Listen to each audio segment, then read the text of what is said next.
What I'm going to be talking about, I don't know if any of you will be a little bit alarmed at seeing Terence McKenna and Jorge Luis Borges placed together in the same paper. I think it works very well, and I'll explain a little bit about this. I've heard over the course of this, over today and yesterday, various people saying things such as, I've been smoking cannabis since I was 14, or I've been taking LSD since I was 15. Well, in my case, I've been reading Borges since I was 15, and I think that has been more of a groundbreaking and culture-breaking activity than probably any amount of LSD. Well, it can be equated to that. So I'd recommend, Borges is not for the faint-hearted, I'd certainly agree with that. And I've been reading Terence McKenna and listening to Terence McKenna since a fateful morning walking up to university with Cameron, and he mentioned something about the time wave theory. That was a number of years ago. And although I held the two in fairly separate compartments of my mind, it all came together with one of Lorenzo Haggerty's podcasts, in which the tremendous author Tom Robbins, and I don't know if anyone has read Tom Robbins, but those who haven't, I recommend Tom Robbins. Tom Robbins and Terence McKenna were rapping together, and they talked about Borges. And I was blown out of my chair with this, because there were three people whom I held very dear to my heart. Tom Robbins, Terence McKenna, and there they are talking about Borges. So it the whole thing came together. But of course it comes together much more than that, and this is what I'm going to explain today. And in fact, I'm not going to speak very much. I'm going to read various quotes. I'm going to do a sort of a funny patchwork affair today of elements, quotes of Terence, and Terence, who's the anniversary of his death today. So may be enjoying his experience with the machine elves right now. He's probably looking down upon us now, as it is. He's probably sitting somewhere in here, actually. So there you are. So Terence. But in particular, I'm going to be bringing out elements of Terence which I think are fairly often overlooked. His extraordinary work as a scholar of literature, his reading of Gnosticism, his reading of alchemy, his understanding of, for example, John Dee, the Elizabethan alchemist and magician, the English Elizabethan alchemist, his reading of James Joyce, in particular Finnegan's Wake, his amazing ability to read and assimilate and bring into the same symbolic dimension his reading of different authors and different magicians and different philosophers. And I realize, of course, it's very similar to the whole drive of Borges, not as a writer, but as a reader. And Borges as an explainer of his own reading and his own incredibly extensive bibliographic reading, I see that they're actually very similar. They have this incredible ability to remember huge passages and to bring together in this wonderful patchwork, which for Borges I would place under this loose term known as mysticism, and for McKenna I'd put in this loose term, and I mean loose term, known as psychedelics. But of course, as I hope to explain, mysticism and psychedelia, or psychedelics, are actually two different words to explain what's essentially the very similar conceptual understanding of the universe. So I'm going to shut up a little bit and let them talk. I think the first thing to say that I find present in both Terence and in Borges is the articulation of this astonishing paradox, which is probably at the heart of a lot of what we are doing here today and yesterday. And that paradox is the ceaseless, constant drive to understand something that is inherently ununderstandable. Now, of course, the paradox lies in the fact that we understand that it's not to be understood, and yet we understand that we continue to try to understand. It's a beautiful paradox, because, of course, you are presented with the obvious situation of saying, well, if it's ineffable, if it's unexplainable, and if it's understandable, then I may as well just give up and go and watch daytime telly. But of course we don't. That's why we're here today. And so when we come to the essential riddle of existence and the riddle of the universe, this extraordinary paradox of attempting to understand, knowing that the ultimate, The ultimate answer to the riddle of existence will never be answered. And I can read some quotes here. Like I said, I'll let them speak rather than me. Here's a quote from Borges. If life's meaning were explained to us, he said, in Spanish, but I'm reading in English, we probably wouldn't understand it. To think that a man can find it is absurd. We can live without understanding what the world is or who we are. The important things are the ethical instinct and the intellectual instinct, are they not? The intellectual instinct is the one that makes us search while knowing that we are never going to find the answer. And Terence, and I won't try and do his crazy elfin accent, Terence, here's a lovely quote from this podcast, and I don't know if he called it this or Lorenzo called it this, but it's called McNature, which I think is lovely. Living psychedelically, says Terence, is trying to live in an atmosphere of continuous unfolding of understanding, so that every day you know more and see into things with greater depth than you did before. What we get from this also is the understanding that the world is essentially a riddle. And there's a lovely little quote here I have from Borges. When he was 80 years old, these series of interviews he did was when he was 80.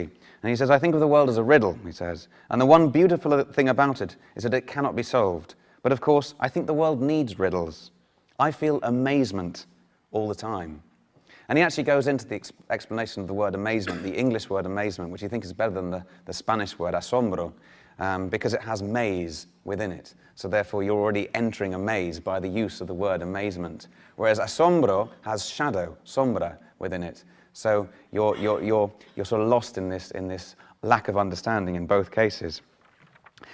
Now, what this also leads to is something which will be very familiar to any readers or listeners of Terence, and any readers of Borges, which is this sense of a rejection of dogma, a sense that belief with a capital B is itself a highly problematic mode of thought, because belief with a capital B necessarily excludes other lines of thought. So therefore, moving away from rigid doctrine, moving away from dogma, is the opening up of a greater sense of tolerance for other lines of thought.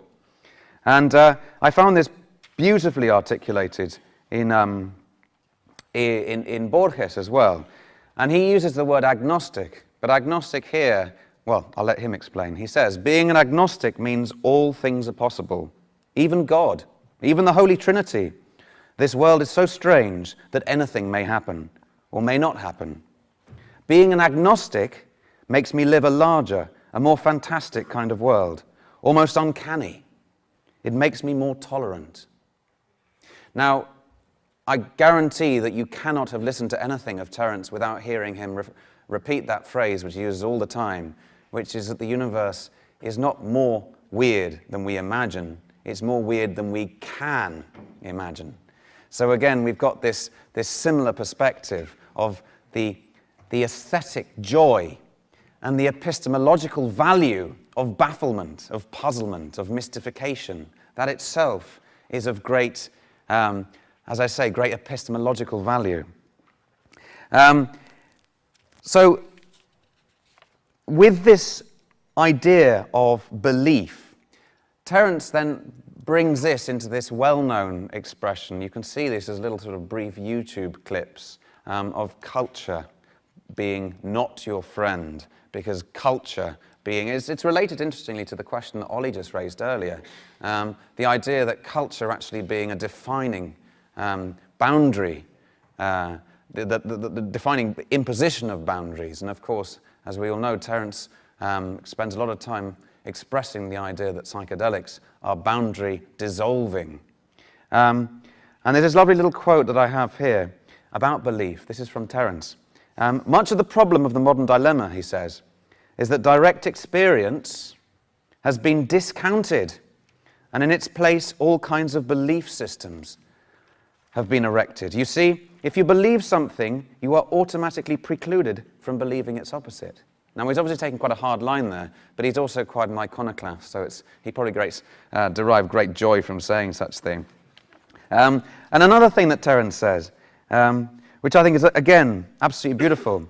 Cultures, he says, that have habitually broken down the cultural illusion and examined the terrifying reality beyond it have not marched off then to pontificate with the religions of absolutism or scientific absolutism or the rest of it.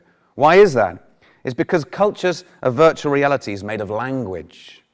And if there is one thing psychedelics do, whether you hate them or love them, whether you don't give a hoot, what they do is they dissolve boundaries, the boundaries between you and the floor, between you and your friend, between you and last week, between you and next week. And they dissolve boundaries. That's what they do.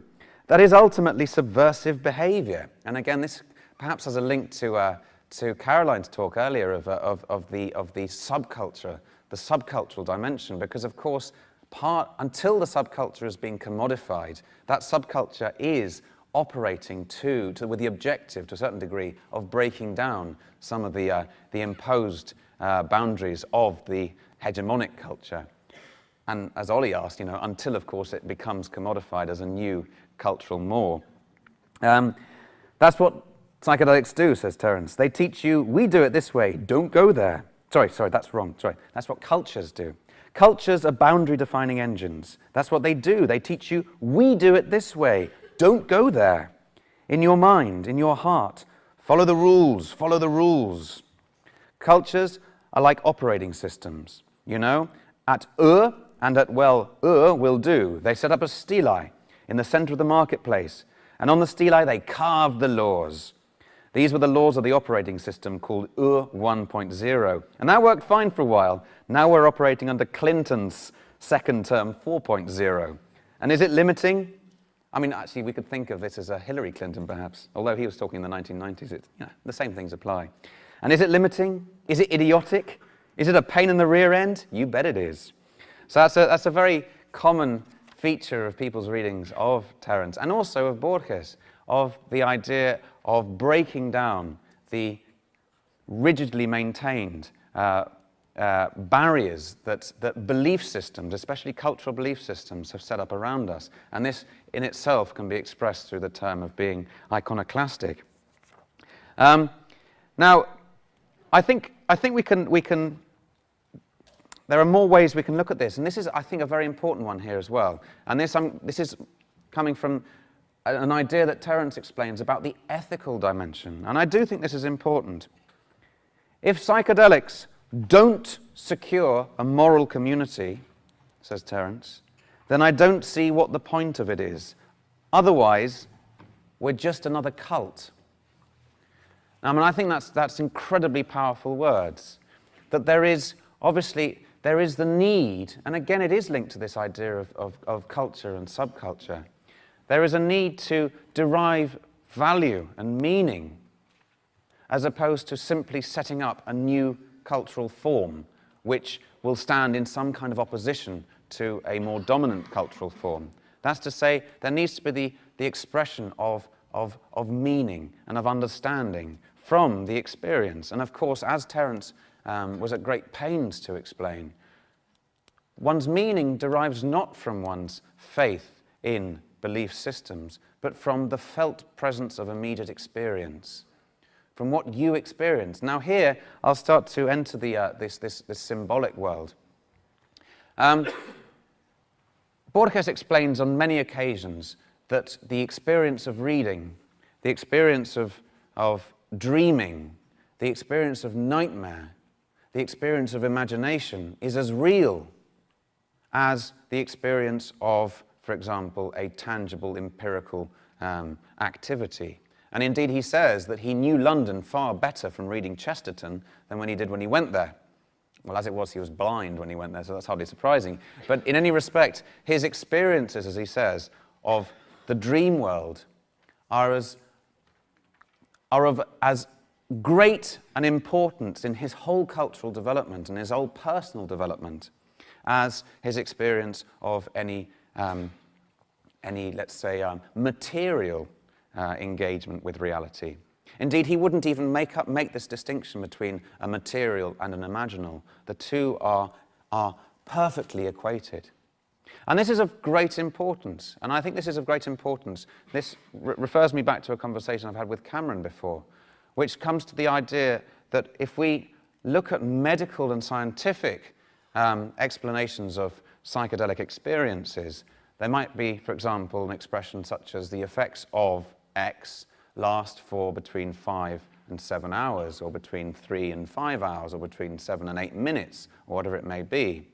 Now, my feeling that perceiving the world on a more symbolic basis, we start to become in tune with the fact that the effects actually don't last just 5 to 8 hours, they actually last your lifetime, because they actually will help you change your perspective on how you relate with your surroundings. But it's more than that as well. It's also about how your surroundings relate with you. And here this brings up the whole issue of Jung and synchronicity, and how the relationship between psychedelic experiences and synchronicity are of great importance, and that we should be attuned to that. We should be attuned to the idea that within the psychedelic experience and beyond the psychedelic experience, and I wouldn't say out of, because that's what I'm arguing, that there isn't necessarily an out of. It is an understanding that events transpire within reality which are as meaningful to us as the dream world, for example, as the literature that we're reading, the books that we're reading. So there's a lot more I can say about this. There's much more I can say about this. I'm just trying to think about how to wrap this one up now. Essentially, the way to bring this together, is for me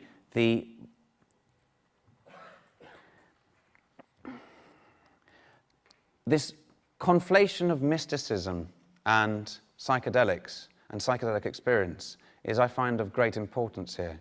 Now, of course, we've got one of the works that I've been engaged on in the last few months is Borges' reading of Swedenborg. Swedenborg, who was a mystic who traveled to the angelic world and talked with angels. Now, Borges places great value upon Swedenborg and upon Swedenborg's journeys. And as the same is true of, for example, Rick Strassman's assessment of the interactions that people have under DMT with the entities, or the machine elves, as Terence calls them. Now, of course, although, as Graham Hancock has done, and probably he'll talk about this afternoon, there's a whole body of literature which is looking at this relationship between mysticism and psychedelia. The important thing there is the fact of the psychedelic society, as Terence calls it. The psychedelic society is not the society in which everyone is loaded on DMT 24 hours a day at all. And indeed, neither is it the society where, as Russ Bingi said earlier, where, for example, everyone smokes the herbs at all. But it's the society which gives value to the experiences of those who do. And it's a society that gives value to the encounters that people have and the learning that people engage with under these experiences. And of course, this again relates to the various conversations we've had about drug policy and the law, because one of the key features of drug policy is giving no value to those experiences, suggesting that such experiences are worthless. Now, of course, in the same way that we can give value to the experiences, let's say, of William Blake or Emanuel Swedenborg, as I've been reading in Borges, in the same way that the psychedelic society, as Terence calls it, would be the community that gives value to those experiences. I'm going to end there because I could just keep rambling for ages, so there we are.